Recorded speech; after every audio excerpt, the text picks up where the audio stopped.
आइए जानते हैं आज की प्रमुख अंतर्राष्ट्रीय खबरों को। पहले एक नजर हेडलाइंस पर। तिरुपति लड्डू विवाद पर वाईएसआरसीपी चीफ जगन रेड्डी ने लिखी पीएम मोदी को चिट्ठी। क्या बेटा इतना बड़ा हो गया कि मां को आंखें दिखाने लगा? केजरीवाल ने बीजेपी पर साधा निशाना। भाजपा ने शैलजा को पार्टी में आने का दिया प्रस्ताव, कांग्रेस बोली पहले अपना घर संभाले। केजरीवाल की मौजूदगी में बतौर मुख्यमंत्री क्या आतिशी अपनी अलग पहचान बना पाएंगी? हिजबुल्लाह के घर में घुसपैठ, कम्युनिकेशन सिस्टम तबाह। कसाई के घर में मोसाद का वो ऑपरेशन जिसमें मारे गए थे पीएम नेतन्याहू के भाई। चीन हम सबकी परीक्षा ले रहा है, चुपके से क्वाड नेताओं से बोले बाइडेन। सस्ता हुआ या बढ़ गए सोने के दाम, जानिए हफ्ते भर में कितना बदला 10 ग्राम 24 कैरेट सोने का रेट। रिलीज तुम्बाड़ ने युद्रा को दूसरे दिन ही किया चित, थलपति विजय की गॉट रेस में आगे निकली। और चेन्नई में रविचंद्रन अश्विन का बड़ा कारनामा, टेस्ट में 5 विकेट लेने वाले सबसे उम्रदराज गेंदबाज बने। तिरुपति लड्डू विवाद पर पूरे देश में बवाल मचा हुआ है। आंध्र प्रदेश के मुख्यमंत्री चंद्रबाबू नायडू ने दावा किया है कि लड्डू प्रसादम में पशु चर्बी मिलाई गई है। इस मामले को लेकर सीएम चंद्रबाबू नायडू और पूर्व सीएम जगन रेड्डी आमने सामने हैं। इसी बीच वाईएसआरसीपी चीफ जगन मोहन रेड्डी ने प्रधानमंत्री नरेंद्र मोदी को चिट्ठी लिखी है। इस चिट्ठी में उन्होंने आंध्र प्रदेश के मुख्यमंत्री चंद्रबाबू नायडू पर तिरुमाला तिरुपति देवस्थानम की पवित्रता को धूमिल करने का प्रयास करने का आरोप लगाया है। इतना ही नहीं, जगन ने पीएम से नायडू को फटकार लगाने और सच्चाई को उजागर करने की अपील की है। दिल्ली के जंतर मंतर पर आम आदमी पार्टी ने जनता की अदालत कार्यक्रम का आयोजन किया। इस कार्यक्रम को संबोधित करते हुए अरविंद केजरीवाल ने कहा, 4 अप्रैल 2011 का दिन था जब भ्रष्टाचार विरोधी अन्ना आंदोलन शुरू हुआ था। हम ईमानदारी से सरकार चला रहे थे, जनता को सुविधाएं दी, बिजली फ्री की, पानी फ्री किया, महिलाओं के लिए बस फ्री की, बुजुर्गों को फ्री में तीर्थ यात्राएं करवाई, अस्पताल, मोहल्ला क्लिनिक और शानदार स्कूल बनाए। 10 वर्षों तक ईमानदारी से काम किया। तो नरेंद्र मोदी ने कहा, इनसे जीतना है तो ईमानदारी पर चोट करो। इसलिए उन्होंने हम पर भ्रष्टाचार के झूठे आरोप लगाए, हमारे मंत्रियों और नेताओं को चुन चुनकर जेल भेज डाला। कांग्रेस के चुनाव प्रचार से दूरी बनाने वाली पार्टी की वरिष्ठ नेता और सिरसा की सांसद कुमारी शैलजा के मुद्दे पर हरियाणा की सियासत गर्मा गई है। केंद्रीय मंत्री व राज्य के पूर्व मुख्यमंत्री मनोहर लाल ने कांग्रेस पर निशाना साधते हुए कुमारी शैलजा को भाजपा में शामिल होने का प्रस्ताव दिया है। वहीं कांग्रेस ने भी मनोहर लाल के प्रस्ताव पर पलटवार करते हुए कहा कि भाजपा पहले अपना घर संभाले, हम तो सब साथ मिलकर चुनाव लड़ रहे हैं। कांग्रेस की प्रमुख दलित नेता कुमारी शैलजा पिछले 5 दिन से विधानसभा चुनाव के प्रचार अभियान में शामिल नहीं है। वह कांग्रेस के घोषणा पत्र जारी किए जाने वाले कार्यक्रम में भी नहीं दिखी थी। बताया जा रहा है कि वह कांग्रेस में टिकट वितरण को लेकर नाराज है। आम आदमी पार्टी की आतिशी ने कल शनिवार को दिल्ली की सबसे युवा महिला मुख्यमंत्री के रूप में शपथ ली है। सुषमा स्वराज और शीला दीक्षित के बाद वह दिल्ली की तीसरी महिला मुख्यमंत्री हैं। उनके साथ गोपाल राय, कैलाश गहलोत, सौरभ भारद्वाज, इमरान हुसैन और मुकेश अहलावत ने भी मंत्री पद की शपथ ली। दिल्ली के सेंट स्टीफेंस कॉलेज और ब्रिटेन की ऑक्सफोर्ड यूनिवर्सिटी से पढ़ाई पूरी करने वाली 43 साल की आतिशी दिल्ली की तीसरी महिला मुख्यमंत्री बनी है। आतिशी 2013 में आम आदमी पार्टी में शामिल हुई थी। अरविंद केजरीवाल और पंजाब के सीएम भगवंत सिंह मान के बाद वो पार्टी की तीसरी मुख्यमंत्री हैं। लेबनान में हाल ही में 3000 पेजर और दर्जनों वॉकी टॉकी में एक साथ ब्लास्ट हुआ था।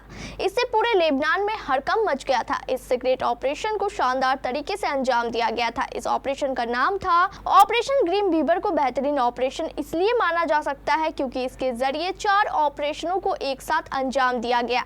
2 दिन में हजारों पेजर और वॉकी टॉकी के विस्फोट में लेबनान में 37 लोगों की मौत हुई थी, जबकि 3000 लोग घायल हो गए थे। यह ऑपरेशन हाल के इतिहास में सबसे सावधानी पूर्वक और योजनाबद्ध तरीके से किए गए हमलों में से एक है। पेजर ब्लास्ट में इजराइल की संभावित भागीदारी, सटीक निशाना, हाई लेवल का कोऑर्डिनेशन और ऑपरेशन द्वारा पूरे किए गए कई उद्देश्य साफ तौर पर नजर आ रहे हैं, जिससे इजराइल और लेबनान के बीच गहमा गहमी बढ़ गई है। इजराइल की खुफिया एजेंसी मोसाद फिर सुर्खियों में है। लेबनान और ईरान जैसे देश पेजर ब्लास्ट के लिए मोसाद को जिम्मेदार ठहरा रहे हैं। पिछले हफ्ते लेबनान में एक साथ 1000 पेजर ब्लास्ट हुए, जिसमें हिजबुल्लाह के 1 दर्जन लड़ाकों की मौत हुई और करीब 200 से ज्यादा लोग घायल हो गए। पेजर ब्लास्ट के अगले दिन वॉकी टॉकी ब्लास्ट हुआ।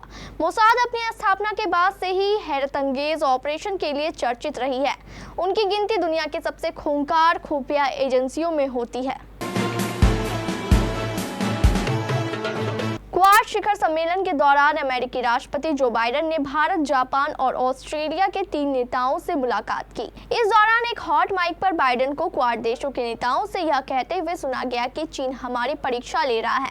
उनका बयान यह दर्शाता है कि अमेरिका किस तरह चीनी खतरे के प्रति गंभीर है। बाइडेन की शुरुआती टिप्पणियां हॉट माइक पर तब रिकॉर्ड हो गई जब पोल रिपोर्टर विल्मिंगटन, डेलावेयर में क्वाड लीडर समिट के आयोजन स्थल से निकल रहे थे।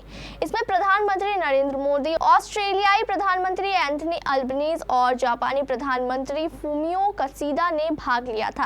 बैठक के दौरान बाइडेन ने कहा, हमारा मानना है कि शी जिनपिंग घरेलू आर्थिक चुनौतियों पर फोकस करना चाहते हैं और चीन में अशांति को कम करना चाहते हैं। चीन आर्थिक और प्रौद्योगिकी मुद्दों सहित कई मोर्चों पर पूरे क्षेत्र में सभी की परीक्षा ले रहा है और आक्रामक व्यवहार जारी रखे हुए है। हमारा मानना है कि तीव्र प्रतिस्पर्धा के लिए गहन कूटनीति की आवश्यकता होती है। सोने की कीमतों में बीते कुछ समय में काफी उतार चढ़ाव देखने को मिला है। जहां जुलाई 2024 में पीली धातु के दाम बुलंदियों पर पहुंचे, तो वहीं बजट 2024 पेश होने के बाद इसका भाव भड़बड़ा कर गिरा।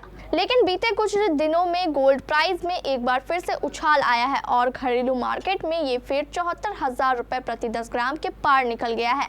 मल्टी कमोडिटी एक्सचेंज पर 4 अक्टूबर की समाप्ति वाले फ्यूचर गोल्ड की कीमत के बारे में तो बता दें कि मल्टी कमोडिटी एक्सचेंज पर गोल्ड रेट बीते एक हफ्ते में बढ़ा है और ये आखिरी कारोबारी दिन शुक्रवार को टूटने के बावजूद 74,000 रुपए के पार पहुंच गया है। बीते एक हफ्ते में मल्टी कमोडिटी एक्सचेंज पर सोने की कीमत में अंतर की बात करें तो बीते 16 सितंबर को 10 ग्राम सोना 73,496 रुपए था, जो कि 20 सितंबर को बढ़कर 74,014 रुपए पर पहुंच गया था। इस हिसाब से देखें तो मल्टी कमोडिटी एक्सचेंज पर हफ्ते भर में 10 ग्राम गोल्ड की कीमत में 518 रुपए का उछाल आया है।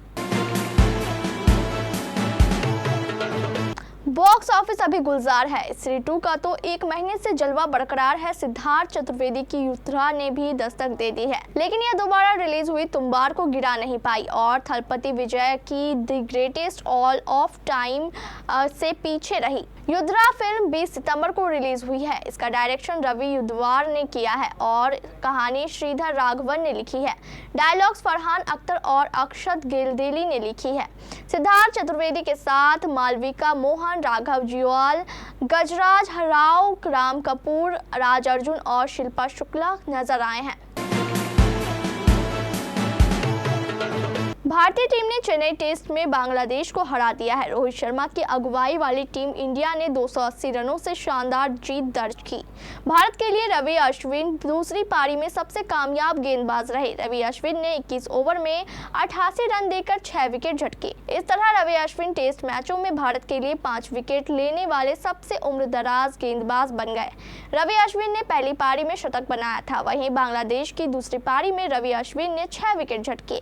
दरअसल यह चौथी बार है जब रवि अश्विन ने किसी टेस्ट में शतक लगाने के अलावा 5 विकेट अपने नाम किए हो। एक ही टेस्ट में शतक और विकेट लेने वाले खिलाड़ियों की फहरिस्त में रवि अश्विन दूसरे नंबर पर काबिज हो गए हैं।